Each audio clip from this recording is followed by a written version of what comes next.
ঠিক আছে ভাই, এত হতাশ হওয়ার তো কিছু নাই। হ্যাঁ, পাকিস্তানের বিপক্ষে মিরপুর টেস্টের প্রথম দিন শেষে বাংলাদেশ যেরকম একটা ডমিনেটিং অবস্থায় ছিলাম আমরা, দ্বিতীয় দিন শেষে সেটা নেই। আমার কাছে তো মজাই লাগছে। কারণ এটা টেস্ট ক্রিকেট। এইটা ক্রিকেটারদের স্কিল এবং মানসিকতার আক্ষরিক অর্থেই টেস্ট নেয়, পরীক্ষা নেয়। সেই পরীক্ষায় প্রথম দিনে বাংলাদেশ খুব ভালোভাবে পাশ করেছে। দ্বিতীয় দিন আমরা সেটা পারিনি। কিন্তু এখনো তো এই টেস্টের ৩টা দিন হাতে রয়েছে। আর টেস্ট ক্রিকেট মানেই উত্থান পতনের খেলা, ভুল শুদ্ধের খেলা, রহস্য রোমাঞ্চের খেলা। বাংলাদেশ আবারও ম্যাচের লাগামটা নিজেদের করে নিতে পারবে। এই পাকিস্তানের বিপক্ষে বাংলাদেশ সত্যিকার অর্থে নিজেদের ক্যারেক্টারটা, ট্রু ক্যারেক্টারটা শো করতে পারবে। সেই প্রত্যাশা তো অবশ্যই করছি। ফলে দ্বিতীয় দিনের এই সেটব্যাক সত্ত্বেও হতাশায় ভেঙে পড়ার কিছু আছে বলে আমার কাছে অন্ততপক্ষে মনে হচ্ছে না। হ্যাঁ, হতাশার কিছু সাইন এই সেকেন্ডেতে আছে, আমাদের খেলার জায়গাগুলোতে আছে, যেইখানটাতে হয়তোবা আমরা দ্বিতীয় দিনটা হয়তোবা না, নিশ্চিতভাবে আরো অনেক ভালো অবস্থানে থেকে শেষ করতে পারতাম। সেটা আসলে পারলাম না কেন? এই সেকেন্ডের মোমেন্ট অফ দ্য ডে কোনটা সেটা নিয়ে আলোচনাটা করছি। আমার সঙ্গে আপনি মিলিয়ে নিতে পারেন। দেখুন, বাংলাদেশ এই টেস্টের প্রথম ইনিংসে আমাদের টার্গেট ছিল প্রথমত ৪০০ রান। আর প্রথম দিন যখন আমরা শেষ করেছিলাম ৪ উইকেটে ৩০১ রানে, তখন আসলে আমাদের টার্গেটটা ৪০০ থেকে বেড়ে ৫০০ তে চলে গিয়েছিল।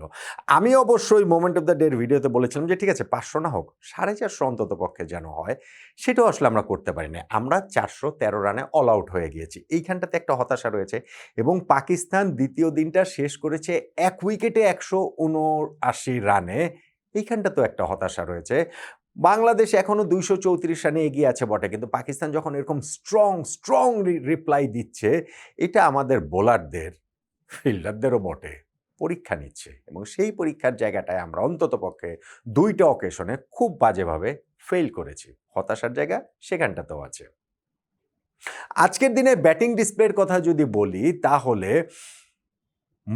মমিনুল হক প্রথম দিন শেষে যেটা বলেছিলেন যে সেকেন্ডের ফার্স্ট আওয়ারটার উপরে ডিপেন্ড করবে আমরা ৫০০ করতে পারবো কি পারবো না। আমাদের এখানে কিন্তু মুশফিকুর রহিম এবং লিটন দাসের পার্টনারশিপটা তারা বেশ স্বচ্ছন্দেই এগিয়ে নিয়ে যাচ্ছিলেন। এমনকি লিটন তো একটা লাইফের মতোও পেলেন, স্লিপে তার ক্যাচটা ধরতে গিয়ে ওই আজানের ওইটা হচ্ছে গিয়ে মাটিতে লেগে যায়।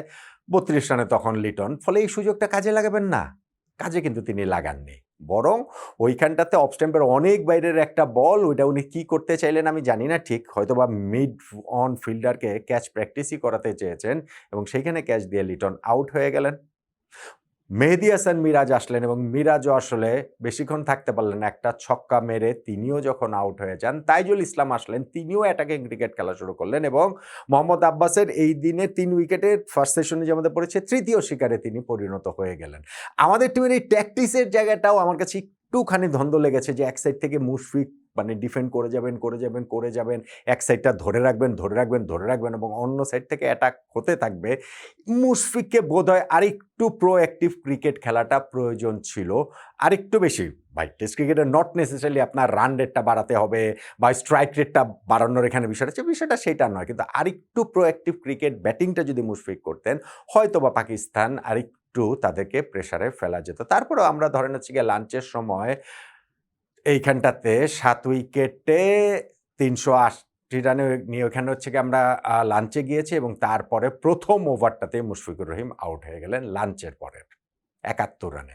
আজকে মুশফিকুর রহিমের ৩৯তম জন্মদিন এবং সেই জন্মদিনে আরো একটা সেঞ্চুরি যদি তিনি করতে পারতেন, অসাধারণ একটা ব্যাপার হতো। কিন্তু শাহীন আফ্রিদির ভেতরে ঢোকা বলটাতে লাইন মিস করে তিনি বোল্ড হয়ে গিয়েছেন এবং আমি যেটা বললাম যে হয়তোবা আরেকটু প্রোঅ্যাক্টিভ ব্যাটিং তিনি আসলে করতে পারতেন। ইবাদতকে আউট করে মোহাম্মদ আব্বাস ইনিংসে তার ৫ উইকেট হয়ে গেল। লাস্ট উইকেট পার্টনারশিপটাতে ২৯ রান এসেছে। তাসকিন আহমেদ ২৮ রান করেছেন এবং তাতে বাংলাদেশের স্কোরটা ৪০০ পেরিয়ে ৪১৩ পর্যন্ত যায়।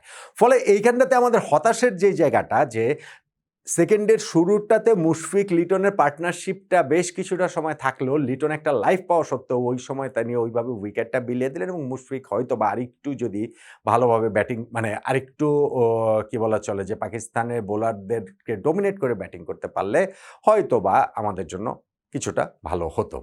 কিন্তু হতাশার আরও বড় জায়গা সম্ভবত আমাদের বোলিং এবং আমাদের ফিল্ডিং। এই যে পাকিস্তান ১ উইকেটে ১৭৯ রান করে ফেলল। হ্যাঁ, উইকেটটা ব্যাটিংয়ের জন্য প্রথম দিনের চেয়েও আরও সহজ হয়ে গিয়েছে। কিন্তু আমাদের বোলাররাও ঠিক লাইন লেন্থ মেইনটেইন করতে পেরেছেন সেইভাবে না। আপনি দেখেন আমাদের নাহিদ রানাও যে ওয়েওয়ার্ড বোলিং করেছেন, তার বলে একের পর এক ৪ মেরেছেন। আমাদের স্পিনাররা এসে সে রানের গতিটা একটু কমানোর চেষ্টা করেছেন। বাট স্টিল দেখেন পাকিস্তান তারা শুরুই করেছিল টি ব্রেকে যখন যায় প্রথম ১০ ওভারে তাদের ৫০ রান হয়ে গিয়েছিল। আমাদের যেটা হতাশার জায়গা সেইটা হচ্ছে গিয়ে আমরা ব্রেক থ্রুটা দিতে পারতাম যদি আমাদের ফিল্ডিং ভালো হতো।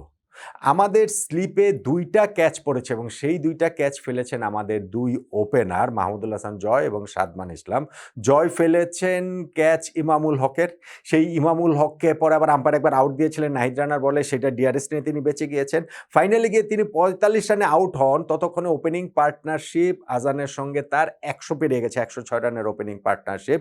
মিরাজ ওই ব্রেক থ্রুটা দেন দুর্দান্ত একটা ভেতরে ঢোকা বলটাতে, যেটাতে হচ্ছে গিয়ে এলবিডব্লিউ হয়ে গিয়েছেন ইমামুল হক। তো সেই ব্রেক থ্রু পাওয়ার পরেও কিন্তু এরপরে আরও একটা ৭৩ রানের অবিচ্ছিন্ন জুটি হয়েছে এবং সেই জুটির ওই জায়গাটাতেও কিন্তু বাংলাদেশ একেবারে শেষ বেলায় গিয়ে জুটিটা ব্রেক করতে পারত। স্লিপে এইবারও আমাদের ক্যাচ ফেলেছেন আমাদের আরেক ওপেনার সাদমান ইসলাম। ফলে আমাদের এই যে ২ ওপেনার মাহমুদুল হাসান জয় এবং সাদমান, এই ২ জনই নিজেদের ইনিংসে আউট হয়েছেন পেছনে ক্যাচ দিয়ে এবং ২ জনই সেই পেছনে দাঁড়িয়ে স্লিপ কর্ডনে তারা ২ টা ক্যাচ যে ফেলেছেন সেইটা আসলে ফ্রাস্ট্রেটিং এবং অবভিয়াসলি আমাদের বোলারদের পারফরম্যান্সটাও যে আপ টু দ্য মার্ক ছিল তা নয়। সেই কারণে পাকিস্তানের স্কোরটা ১ উইকেটে ১৭৯ পর্যন্ত চলে যায়। সেই কারণে পাকিস্তান বাংলাদেশের ২৩৪ রানের মধ্যে চলে আসে। ভাই টেস্ট ক্রিকেট এটা হচ্ছে গিয়ে এখনো মানে লং ওয়ে টু গো। ২ দিন গেছে, আরও ৩ দিন বাকি রয়েছে। অ্যাপারেন্টলি পাকিস্তান এখন আপার হ্যান্ডে আছে। কিন্তু আমি যেটা বলছিলাম যে আমাদের ক্রিকেটারদের স্কিল টেস্ট করা, আমাদের ক্রিকেটারদের মেন্টালিটি টেস্ট করাটা হচ্ছে এই টেস্টটাতে এবং সেইখানটাতে আমাদের ক্রিকেটাররা টপে থেকে বেরিয়ে আসতে পারবে। সেই প্রত্যাশার জায়গাটা আসলে কিছুটা করাই যেতে পারে। তাহলে আজকের যে এই সেকেন্ড ডেতে গেল সেদিনটার মোমেন্ট অফ দ্য ডে কোনটা বলবো? ক্যাচ মিস ২ টাকে তো অবশ্যই বলা যায়, অবশ্যই সেটা বলতে পারি।